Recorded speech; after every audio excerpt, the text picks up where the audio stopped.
16 বছরে নিয়মের ব্যত্যয় ঘটিয়ে অনিয়ম করে যাদেরকে শিক্ষক হিসেবে নিয়োগ দিয়েছে, কর্মকর্তা কর্মচারী হিসেবে নিয়োগ দিয়েছে, তাদের প্রত্যেককে বহিষ্কার করতে হবে।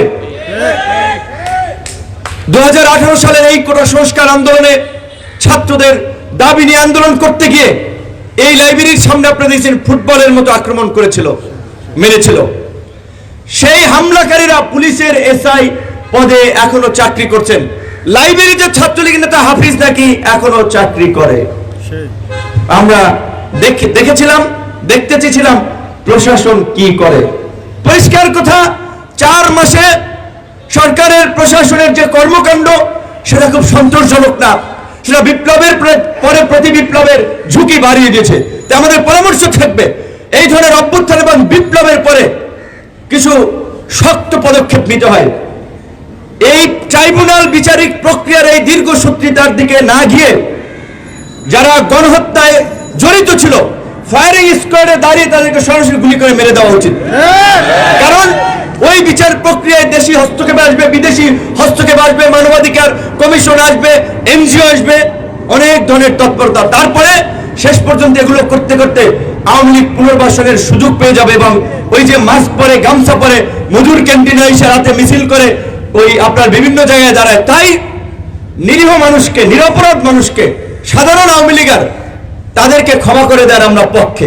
কিন্তু যারা গত 16 বছরে এই ডাকসু হামলার মতো ছাত্র দলের অসংখ্য ছেলেকে মেরে রক্তাক্ত করেছে, এই ক্যাম্পাসে এমন কোন ছাত্র সংগঠন নাই যে যারা শিবিরের ছেলেরা ছাত্র দল তারা ছাত্রলীগের হাতে মাইর খায় নাই। ওরা ছাত্র না। কাজে এই রকমের যারা দানব ছিল তাদেরকে নির্মূল করতে হবে, নিঃশেষ করতে হবে, নাহলে এই বিপ্লবের সুফল মিলবে না। প্রশাসনের মধ্যে তাদের অনেক দোষর আছে, কিন্তু এখন পর্যন্ত দৃশ্যমান কোনো ব্যবস্থা নিতে আমরা দেখি নাই। আমরা বলছি যে অবশ্যই সরকারের দুর্বলতা আছে, সেগুলো মোকাবেলা করে আমরা চাই সরকার সবল হয়ে উঠুক। তার জন্য এত ফর্মুলা, সংস্কার কমিশন, প্রস্তাবনা দিয়ে সবকিছু বিচার বিশ্লেষণ করা যাবে না, কিছু ডাইরেক্ট অ্যাকশনে যেতে হবে। তাই আমরা আবারও বলবো, ভেবে দেখেন। শুধুমাত্র পুলিশের সংস্কারের কথা বলছেন, প্রশাসন, জনপ্রশাসন, নির্বাচন, মানবাধিকার কমিশন, সামরিক বাহিনীরও সংস্কার করতে হবে। 16 বছরে এমন কোন জায়গা আছে যেখানে এই ফাঁসিবাদের দোসররা দায়িত্ব পালন করে নাই, ফাঁসিবাদের বিস্তার ঘটে নাই? সমস্ত রাষ্ট্র ব্যবস্থাকে ঢেলে সাজাতে হবে। তার জন্য নির্বাচন নিয়ে এখনই যারা তাড়াহুড়ো করছেন, আমি মনে করি তারা এই আওয়ামী ফাঁসিবাদের পুনর্বাসনের সুযোগ তৈরি করে দেবেন নির্বাচনের জন্য তাড়াহুড়ো করে। শেখ হাসিনা 16 বছর থেকেছে না, এইবার না হটাইতে পারলে 4 বছর থাকতো না? তো এই সরকার যদি 2 বছর থাকে, দেখি না 2 বছর তারা কি করে। সরকারের যে উপদেষ্টারা ব্যর্থ হচ্ছে, কোথায় ব্যর্থ হচ্ছে নাম ধরে, কর্মকাণ্ড ধরে তাদের সমালোচনা করুন, প্রয়োজনে তাদেরকে পদত্যাগ করাবো, কিন্তু এই সরকারকে দিয়েই এই গণহত্যার বিচার এবং রাষ্ট্র সংস্কার করতে হবে। এই বিশ্ববিদ্যালয়ে ছাত্রলীগের মতো কোনো দানবীয় সংগঠন যেন তৈরি না হয়, সেজন্য সকল কলেজ বিশ্ববিদ্যালয়ে নিয়মিত ছাত্র সংসদ নির্বাচনের ব্যবস্থা করতে হবে। নিয়মিত ছাত্র সংসদ নির্বাচন হলে মেধাবী ছাত্ররা ছাত্র রাজনীতির নেতৃত্বে আসবে, ছাত্র রাজনীতির চেহারা বদলে যাবে। কিন্তু আমি এখন দেখতে পাচ্ছি কোনো ছাত্র সংগঠন, কোনো নেতারা নিজেরা ডাকসুতে ভালো করতে পারবেন না, তাই তারা ডাকসু নির্বাচনের পক্ষে না। ইনিয়ে বিনিয়ে বলছেন যে এই মুহূর্তে পরিবেশ নাই, দরকার নাই, এই সেই। ছাত্র সংসদ শুধু ডাকসু না, চাকসু ডাকসু সহ সকল বিশ্ববিদ্যালয়, কলেজে নিয়মিতভাবে ছাত্র সংসদ নির্বাচন হতে হবে। তরুণরা রাজনৈতিক দলের লাঠিয়াল বাহিনী হিসেবে আর ব্যবহৃত হবে না। তরুণদেরকে নিজেদের অধিকার আদায়ে জেগে উঠতে হবে। আজকের যে রাষ্ট্র পুনর্গঠনের যে আমরা সুযোগ পেয়েছি, আমাদের এই অন্তর্বর্তীকালীন সরকারের তরুণরা উপদেষ্টা আছে, আগামীর রাষ্ট্র ক্ষমতায়ও তরুণদের অংশীদারিত্ব নিশ্চিত করতে হবে।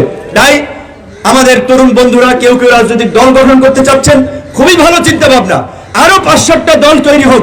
এই গণ অধিকার পরিষদ, এই ছাত্র যুব শ্রমিক অধিকার পরিষদ তো এই আন্দোলনের অগ্নিগর্ভ থেকেই জন্ম লাভ করেছে এবং হাঁটিহাঁটি পা করে 18 সাল থেকে এই 24-এর মধ্যে একটা ছাত্র সংগঠন, যুব সংগঠন, শ্রমিক সংগঠন একটা পরিপূর্ণ রাজনৈতিক দল হিসেবে আত্মপ্রকাশ করেছে।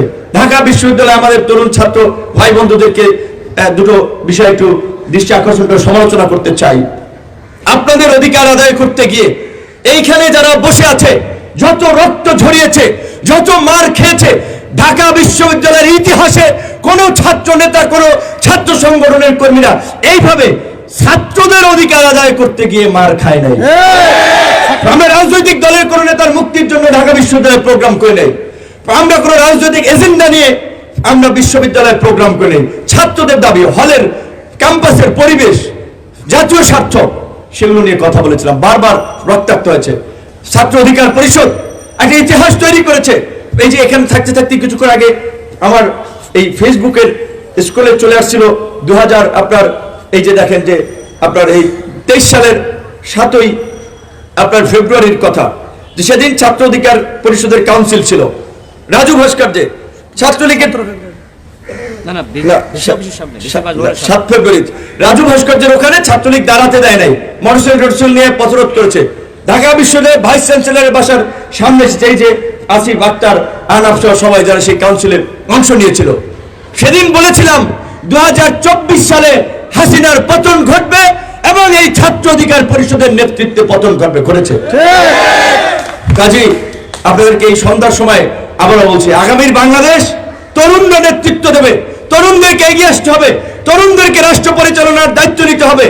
এই ডাকসু সহ বিভিন্ন ছাত্র সংসদ নির্বাচনের মাধ্যমে সেই তরুণ নেতৃত্বের পথ সুগম করতে হবে। অবশ্যই ছাত্র রাজনীতির নামে যে অপরাজনীতি গত 16 বছর চলেছে, সেই কোনো অপরাজনীতিতে এখন আর শিক্ষার্থীরা সমর্থন করবে না, কারণ এখন আর শিক্ষার্থীরা জিম্মি নাই কারো কাছে। সুতরাং যারা ছাত্র রাজনীতিও করবেন, ছাত্র সংগঠন, তাদেরকেও শিক্ষার্থীদের পালস বুঝতে হবে। জাতীয় স্বার্থ, জাতীয় রাজনীতির চেয়ে ক্যাম্পাস কেন্দ্রিক আপনাদেরকে সক্রিয় হতে হবে, শিক্ষার্থীদের সুযোগ সুবিধা নিয়ে কাজ করতে হবে। বিশেষ করে ঢাকা বিশ্ববিদ্যালয়কে আমি মনে করি 100% মানসম্পন্ন আবাসিক বিশ্ববিদ্যালয়ে রূপান্তর করা এখন সময়ের দাবি।